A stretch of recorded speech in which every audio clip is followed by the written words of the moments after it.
No seminário de hoje, vamos falar sobre o tema essencial da química: geometria molecular e forças moleculares. Nosso objetivo é entender como a fórmula das moléculas influencia suas propriedades e como essas formas explicam fenômenos do nosso dia a dia. Desde a gota de água que escorre na janela até o perfume e evapora no ar, é isso que iremos entender. Olá, bom dia. Meu nome é Arthur e eu vou dar continuação a essa explicação e tentar explicar para vocês o porquê as coisas ao nosso redor são todas diferentes. E isso é algo muito simples. Primeiramente, precisamos entender o que é molécula. Molécula é a menor quantidade de uma substância que nós podemos ter, como uma molécula de água. A gente não enxerga uma molécula de água, mas a gente enxerga um copo cheio de água. Só que dentro desse copo estariam centenas, milhares ou até milhões de moléculas. Então, é a menor quantidade de uma matéria ou de uma substância que a gente pode ter, certo? E o que é que difere uma molécula de uma substância de outra molécula de outra substância?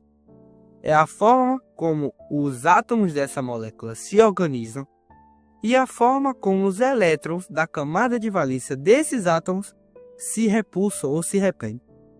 Isso está de acordo com a teoria de repulsão dos pares de elétrons da camada de valência dos átomos. O que essa teoria propõe? O que essa teoria diz? Um elétron, ele tem carga negativa. Então, negativo com negativo se repele. E o que acontece? Essa repulsão entre dois elétrons negativos dão a forma de um átomo. A forma como ele se repele, a forma como ele se repulsam, dá a forma de um átomo.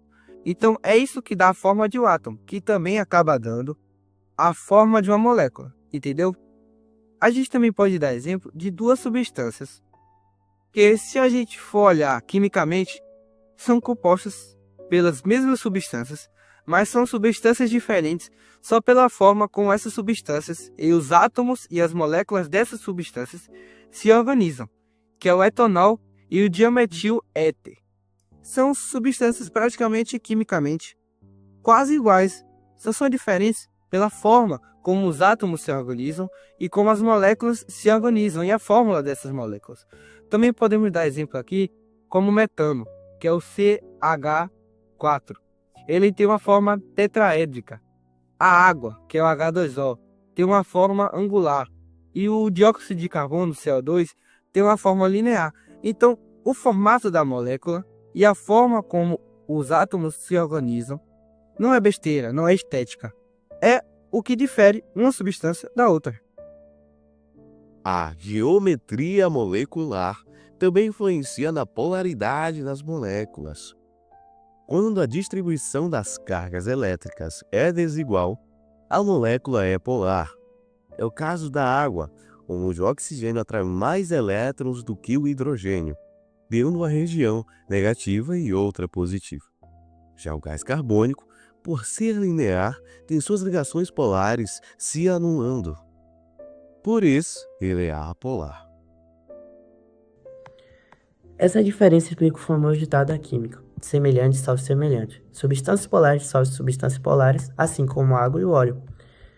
E as apolares, como óleo e gasolina, se misturam entre si.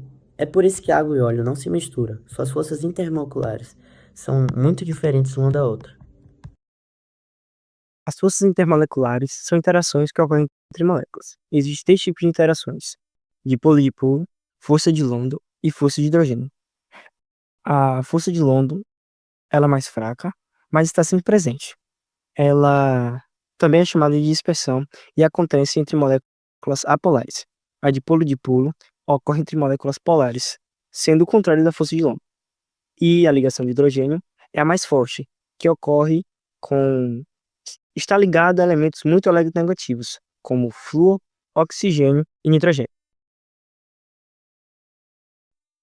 Olá, boa noite. Eu me chamo Manuel e eu vim falar que nós para entendermos esse mundo químico, nós temos que primeiro conseguir entender sobre o que se trata a geometria molecular e principalmente entender sobre as forças moleculares, consequentemente esses dois, as forças moleculares e a geometria molecular, porque eles dois são a porta de entrada para conseguirmos entender esses dois temas e assim conseguirmos entender muito mais do mundo químico que estamos adentrando neste momento.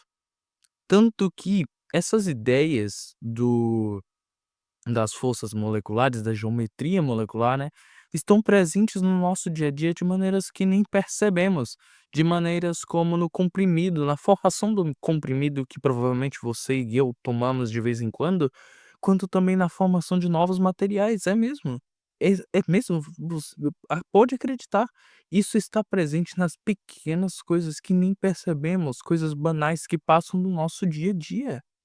Percebe a grandeza de algo tão minúsculo, tão microscópico, que está no nosso dia a dia e nem conseguimos compreender?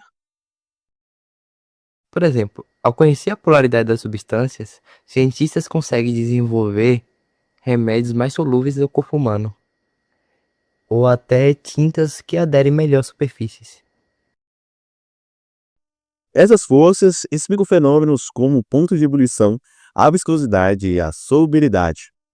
É por causa das ligações de hidrogênio que a água é líquida à temperatura ambiente, enquanto o metano, que tem apenas forças de London, é gasoso.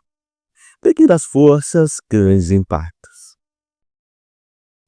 Em resumo, vimos que a geometria molecular define a forma e a polaridade das moléculas, enquanto as forças intermoleculares determinam o comportamento das substâncias. Essa relação é fundamental para entender desses fenômenos naturais até avanços tecnológicos. E essas forças invisíveis moldam nosso mundo visível. Agradecemos pela atenção. Esse foi o nosso seminário. Até o próximo.